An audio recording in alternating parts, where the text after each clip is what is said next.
Hello everyone, welcome to my channel. আশা করছি তোমরা সবাই ভীষণ ভালো আছো, আর আমরাও কিন্তু বেশ ভালো আছি। এখন ঘড়িতে বাজে ওই সকাল 9:30 মতো। এই কিছুক্ষণ আগেই ঘুম থেকে উঠে স্নান করে নিয়েছি। শরীরটা কালকের থেকে আমার ভীষণ খারাপ, আর আজকে না সকাল সকাল আমি একদম ব্লগ শুরু করতে পারিনি। তো 9:30 অলরেডি বেজেই গেছে, তো ভাবলাম যে আজকের ব্লগটা কখন শুরু করব, এখন থেকেই শুরু করি তাহলে। সকালবেলাতে না আমি রান্না করব বলে ঠিক করেছি।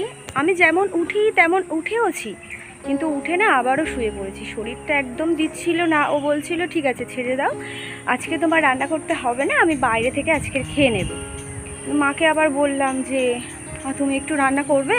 মা বলছে আমি তো স্কুলে যাব, কিন্তু হ্যাঁ আমার আরেকটু আগে বললে পরে ভালো হতো। কিন্তু মা দেখলাম যে রান্না করে দিয়েছে, এক তরকারি আর ভাত করে দিয়েছে। তো এটাই অনেক, বাইরের খাবার খাওয়ার থেকে ঘর।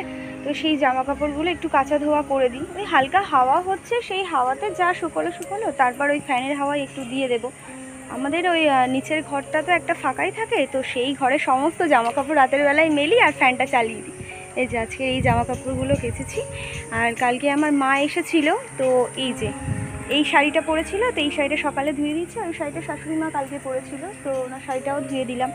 আর আমার 3টে নাইটি সব আর কি ধুতে হয়েছে আজকে।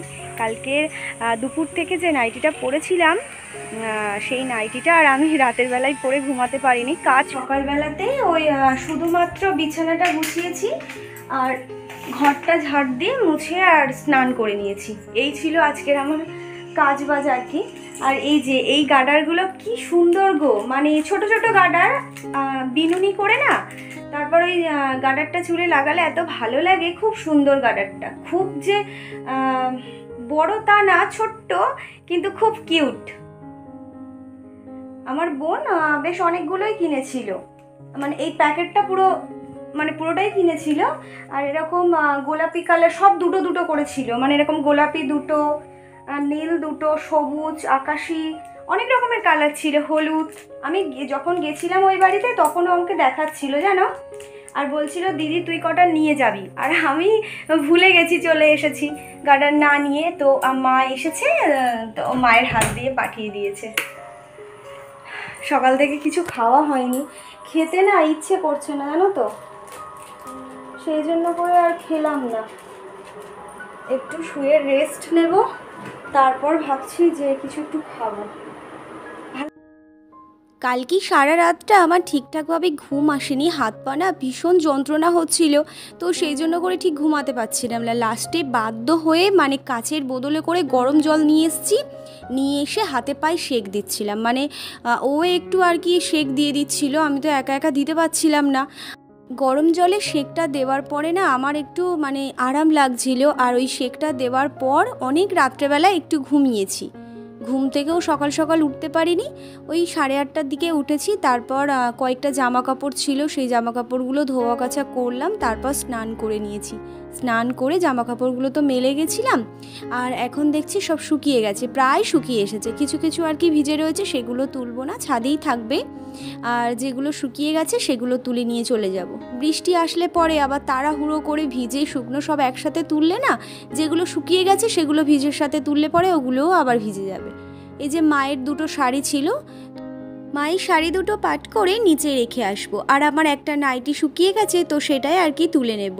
এখন মানে রোদ্দুর নেই, কিন্তু একটু হাওয়া হচ্ছে জানো তো, সেই জন্য করে সব জামা কাপড়গুলো তুলবো না। তো এইভাবেই থাক, একটু পরে এসেই তুলে নিয়ে যাব। তো মায়ের শাড়িগুলো নিচে রেখে আসার পর দেখছি টিপটিপ করে বৃষ্টি পড়ছে। সমস্ত জামা কাপড়গুলো আবার তাড়াতাড়ি করে তুলে ওই সিঁড়ির পাশে মেললাম। তারপর এই যে এখন ভাত খেতে বসেছি। সকালে একটু ভাত খেয়েছিলাম, মানে স্নান করার পর একটু ভাত খেয়েছি। তো এখন ওই প্রায় 2টো মতো বাজে, ভাত খেতে বসেছি। খাওয়া দাওয়া করার বেশ কিছুক্ষণ পর এই যে একটা আপেল নিয়ে এসেছি, তো সেই আপেলটা এখন বসে বসে খাচ্ছি। আর জানো তো, প্রতি মাসে এই 3-4 দিনের মধ্যে 2 দিন আমার এত শরীর খারাপ লাগে, আমি বিছানা ছেড়ে উঠে নিজের খাবারটা যে খাবো, মানে এরকম পরিস্থিতি আমার থাকে না।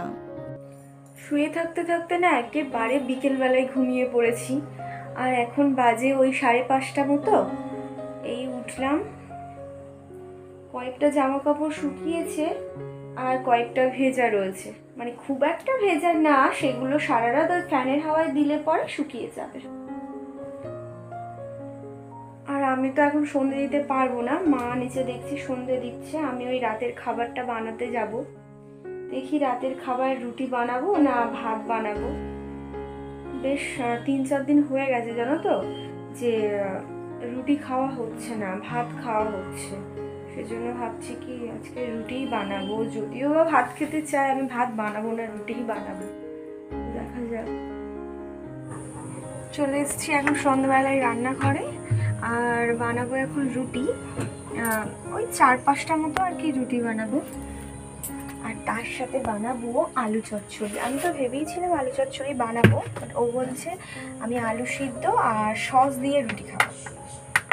আমার একটু আর কি কাজটা কমে গেল এই আর কি। তো এই যে আটা নিয়ে নিয়েছি, এবার চলো আটাগুলো মেখে ফেলি।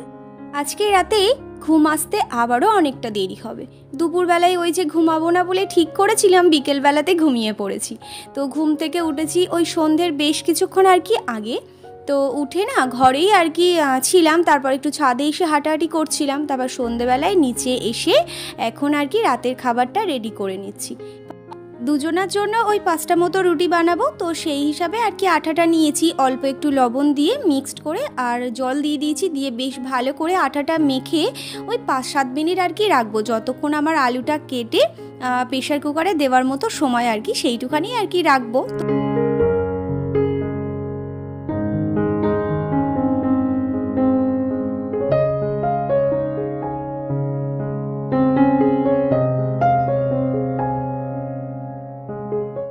আলু চচ্চড়ি কিংবা আলুর চকা এই দিয়ে রুটি খেতে না আমার বেশ ভালো লাগে জানো।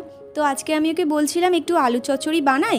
তো কদিন ধরে আমাদের মানে মাছ মাংস এত খাওয়া হচ্ছে না কি বলবো, এখন ওই হালকা পাতলা একটু তরকারি হলে পরে ভালোই হয়, মা বাপিও বলছিল। আর সপ্তাহে আমাদের একদিন চিকেন হয়, সে জায়গায় তো এই সপ্তাহে আমাদের 2 দিন চিকেন হয়ে গেছে। শুক্রবার করে হয় চিকেন, তো এবারে বাবা মা এসেছিলো বলে রবিবারও হয়েছে। আর 3-4 দিন মতো মাছ খাওয়া হয়েছে। সত্যি বলতে মাছ খেতে না আর একেবারে ইচ্ছে করছে না। মাছ খেতে আমার তেমন একটা ভালোও লাগে না। আর এখানে দেখো গ্যাস জ্বালিয়ে প্রেসারে আলুটা বসিয়ে দিলাম, ওই 2টো মতো সিটি দেবো, তারপর আর কি লাবিয়ে নেব। আর আঠাগুলো এবার আর কি গোল গোল করে নেবার পর তারপর রুটিগুলো বেলে নেব। সমস্ত রুটিগুলো আগে বেলে নেব, তারপর আর কি ভাজবো। নইলে পরে ওই একটা করে রুটি বেলার একটা করে ভাজা না ভীষণ অসুবিধা হয়, আর রুটিগুলো একটু পুড়ে পুড়েও টাইপের যায়, আর সব একভাবে ফোলে না। আর আমি ওই গ্যাসের উপরে দিয়ে না এইভাবে রুটি ফোলাই না, চাটুতে আমি আস্তে আস্তে আর কি রুটিটা একেবারে মানে যেরকম গ্যাসে অনেকে ফোলায় না, আমি ওটা চাটুতেই ফোলাতে পারি। তো সেই জন্য করে আমার আর ওই গ্যাসের উপরে ধরতে হয় না, চাটুতেই আমি রুটিটা একেবারেই রেডি করে নিই। এখানে 5টা মতো রুটি রেডি করে হটপটের মধ্যে রেখে আর কি রেখে আসলাম টেবিলে। তারপর রাতের বেলায় এই যে আলু পেঁয়াজ আদা রসুন সমস্তটা কেটে কুটে রেডি করে নিয়েছি। না আজকের এই রান্নাটা হবে না, হবে কালকে সকালে মানে একা হাতে তো আমি মানে রাতের বেলায় সমস্ত কিছু রেডি করে রাখি, আর যেদিন সকালবেলায় রেডি করতে হয় সেদিন না আমার একটু তাড়াহুড়ো করতে হয়। তো সেই জন্য করে আমি আমার সুবিধা মতো রাতের বেলাতেই সব কিছু রেডি করে রাখি। এই যে এখানে আলুটা কেটে রেখেছি, কালকের হবে ডিমের তরকারি, তো সেই জন্য আলু পেঁয়াজ আদা রসুন সব কিছু কেটে রেখেছি। আর রসুনটা ওই 3-4 কোয়া মতো দিয়েছি। এখানে চালটাও বের করে রাখলাম, সমস্ত কিছুই আমি রেডি করে রাখি। আর কালকের দেখি কিছু একটা ভাজা টাজা হয়তো হতে পারে ডিমের তরকারির সাথে। আর এখানে দেখো ও একটা মশলা বানাবে, সেটা হচ্ছে চানার মশলা। আমি ওকে না বেশ কিছুদিন ধরে বলছি একটু চানার মশলা বানিয়ে দাও, তাহলে পরে যখন চানা খেতে ইচ্ছে করবে তখন ওই আলু সিদ্ধ করলে, শশা তো সবসময় বাড়িতে থাকেই, তো একটু আর কি চানা খাওয়া যায়। তো সেই জন্য আজকে সমস্ত কিছু কিনে নিয়ে এসেছে, ঘরে কি আছে না আছে, তো সেই জন্য সব কিছু নিয়ে এসে এখন আর কি মশলাটা রেডি করতে বসেছে। এই মাত্রই আর কি আসলো। আর আমি এখানে ওই 2-3 বোতল জল ভরতে গিয়ে দেখো না কতটা জল ফেলে বসেছি। বাবা রান্নাঘরে কি যে গরম, একেবারে মানে খাবারের সাথে সিদ্ধ হয়ে যাওয়ার মতো তাল। তো রুটি আর ওই আলু সিদ্ধ বানিয়েছি, ও কিছুক্ষণ আসলো আগে আর কি আসলো কিছুক্ষণ আগে। তো এসে ওই নিচেই বসে রয়েছে বাবা মার ঘরে, আর আমি ভাবলাম এই সুযোগে যাই, গিয়ে বিছানাটা একদম ঝেড়ে ঝুড়ে পরিষ্কার করে ফেলি, তারপর আর কি রাতের খাবারটা খাবো। আর ভিডিওটা আমি এখানে এন্ড করলাম। কেমন লাগলো অবশ্যই জানিও, যদি ভালো লেগে থাকে তাহলে একটা লাইক করো, আর যারা যারা আমার চ্যানেলটি এখনো সাবস্ক্রাইব করোনি প্লিজ সাবস্ক্রাইব করে নাও। Tata, good night.